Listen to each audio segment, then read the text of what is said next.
تو اصل ان کا حکیم اور ڈاکٹر میں ہی ہوں، تو اس لیے مجھے روکا جا رہا تھا، لیکن اب میں نہیں رک سکا، میں پہنچ گیا، تو اب پھر میری ذمہ داری، جتنی دیر میں بیٹھا ہوں اتنی دیر تو کوشش کروں گا۔ ہم اور آپ تو صرف دعا کر سکتے ہیں کہ اللہ ثابت قدم رکھے، اپنے وعدوں پہ رہے، ورنہ ماضی میں بھی ایسا ہوا کہ بہت سے آئے، جنرل محمد ایوب خان سے لے کے جنرل پرویز مشرف تک، زبردستی کے جتنے بھی حکمران آئے انہوں نے کہ یہاں یہ، لیکن یہ یہاں حکمران نہیں ہیں، یہ کہتے ہیں میں سپہ سالار ہوں، خارجی اور داخلی دونوں سرحدوں کا میں ذمہ دار ہوں، اور میں کوشش کروں گا کہ ملک کے اندر بھی انتشار نہ پھیلے، اور بندوبست ایسا کیا جائے کہ معاشی صورتحال بہتر ہو جائے، اور تمام سے مل کے مشاورت سے کی جائے گی، تمام سیاستدانوں کو۔ پھر اب مسئلہ کیا ہوا؟ مسئلہ وہی ہوا کہ جادو کی چھڑی تو ہے نہیں، اللہ دین کا چراغ تو ہے نہیں کہ رگڑیں گے تو وہ ہو جائے گا، تو ڈنڈا چلے گا، پاجی ڈنڈا پی بگڑے تگڑے تھا، اور اس نے وہ دکھا بھی دیا کہ آپ کو دیکھا نا ڈالر ہلنے لگ گیا، روپیہ کوئی تھوڑا تگڑا ہونے لگ گیا، اور ڈالر ابھی اور نیچے آئے گا، پھر روپیہ اور تگڑا ہوگا۔ ہاؤسنگ اسکیموں کے بارے میں بھی وہ سوچ رہے ہیں کہ کس طرح ریئل اسٹیٹ سے کیسے معاہدے کرنے، کیا ہونا ہے۔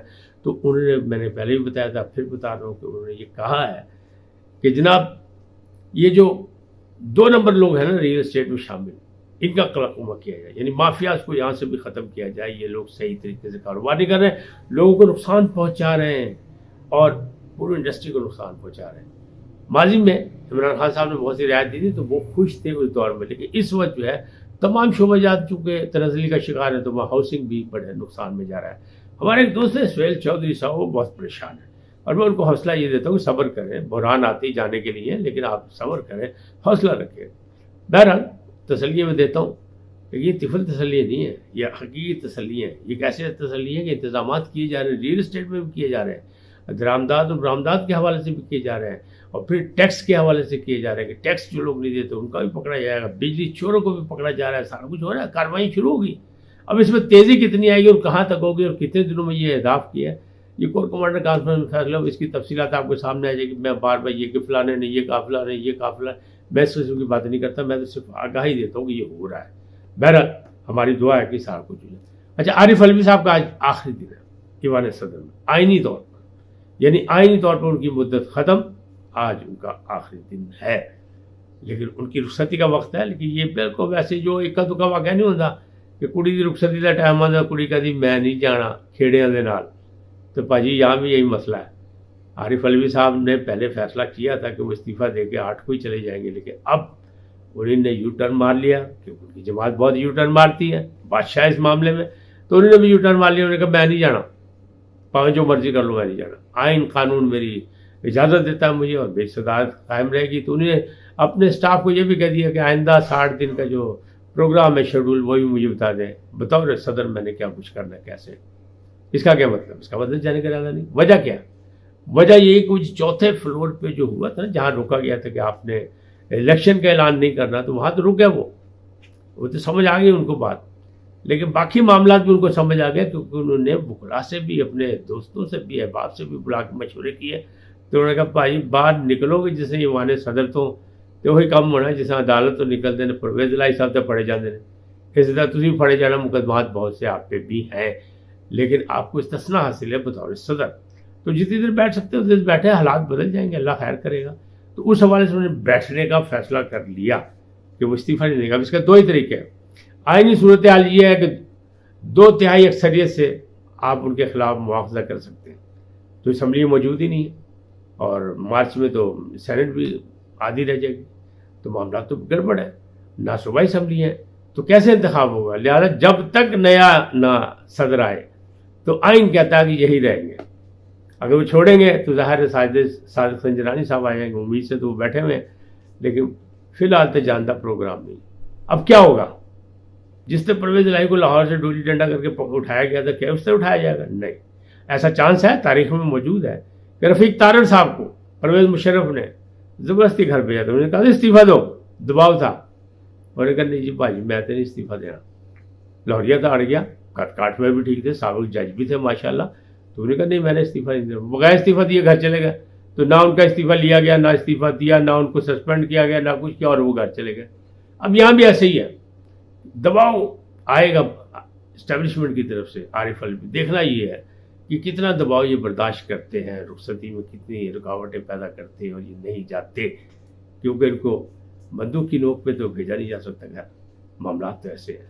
اب یہ معاملات ہے کہ یہ اب ٹائم ان کا ختم ہو گیا، اب آگے چل گیا مارجن پیریڈ. اب کہا جا رہا ہے وکلا تحریک 14 ستمبر کی ڈیٹ دے دی گئی ہے، اور وہ کہہ رہے ہیں کہ یہ وکلا تحریک جو ہے افتخار چودھری کی تحریک سے بڑی پاورفل تحریک ہوگی.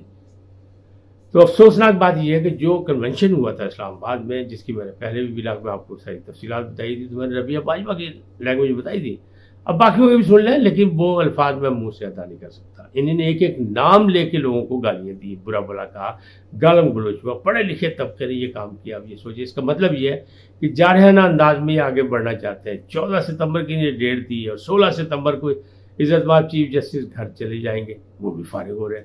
تو اب یہ کیوں ایسا موقع ہوا، یہ کیوں ایسا کیا گیا؟ اس کا مطلب یہی ہے کہ آنے والے کے لیے انریسٹ پیدا کرنا چاہتے ہیں، تو دباؤ بڑھانا چاہتے ہیں. بہرحال جو بھی اب ہوا.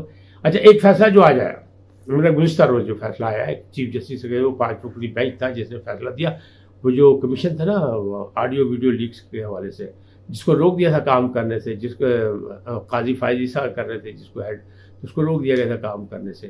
تو معاملات تھے، کیونکہ آپ پہ اعتراض ہے کہ جناب چیف جسٹس صاحب آپ بھی اس میں موجود تھے، تو آپ نے کیا کیا. تو انہوں نے جو ایک فیصلہ اپنا جو کیا، اس میں یہ تھا کہ انہوں نے ساسو ماں کا فیصلہ، وہ آڈیو ویڈیو میں وہ بھی آتی ہے نا، ساسو ماں آتی ہیں، رافعہ طارق آتی ہیں، اپنا ثاقب نثار ان کے صاحبزادے آتے ہیں، پرویز الہی آتے ہیں، کچھ ججز آتے ہیں، بہت لوگ آتے ہیں. تو انہوں نے اس کو روک دیا. انہوں نے کہا جی یہ تو ڈائریکٹ ججز پر حملہ ہے، عدلیہ کی توہین ہے، لہٰذا ہم نہیں مانتے اس بات کو. بھائی غلط بالکل صحیح ہے، ایسا تو نہیں ہونا چاہیے. اگر ججوں پہ اعتراض ہونے لگ جائے تو پھر فیصلہ کہاں سے آئے گا؟ لیکن جناب آپ کی ناک کے نیچے اسلام آباد ہائی کورٹ میں عامر فاروق صاحب بیٹھے، ان پر عدم اعتماد کیا گیا اور بار بار ان کی بے عزتی کی گئی. پھر جو دوسرے ججز تھے، دلاور، ہمایوں دلاور، ان کے ساتھ جو سلوک کیا گیا وہ نہیں تھی، وہ توہین عدالت نہیں تھی، وہ ججز کی توہین نہیں تھی. یہ جو عامر فاروق سے بالکل عدم اعتماد کیا کہ نہیں جی ہم نہیں سناتے آپ کو.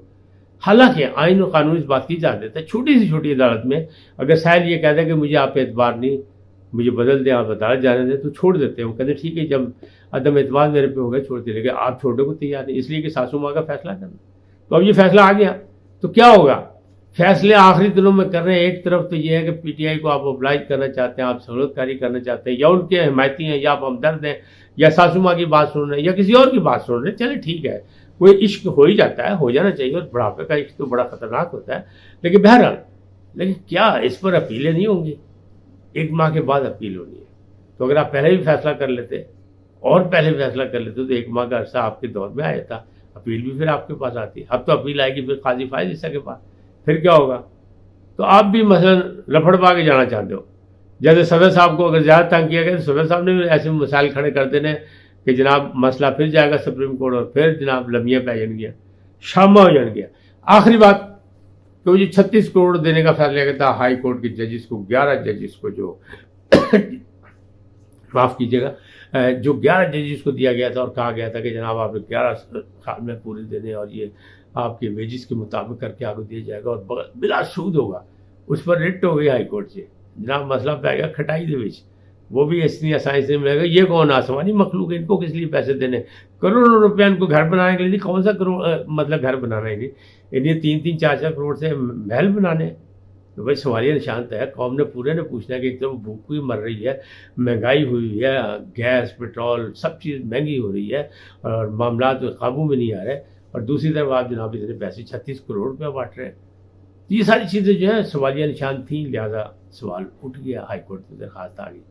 آج اتنا ہی، پھر ملیں گے نئے موضوع کے ساتھ. جاتے جاتے آپ سے درخواست، آئیے ان کو سبسکرائب کریں، لائک کریں، گھنٹی کا بٹن دبانا نہ بھولیں، اور اپنی قیمتی رائے کا اظہار اپنی شخصیت کے مطابق دیں. بہت شکریہ. جیتے رہے، سلامت رہیں. اللہ نگہبان.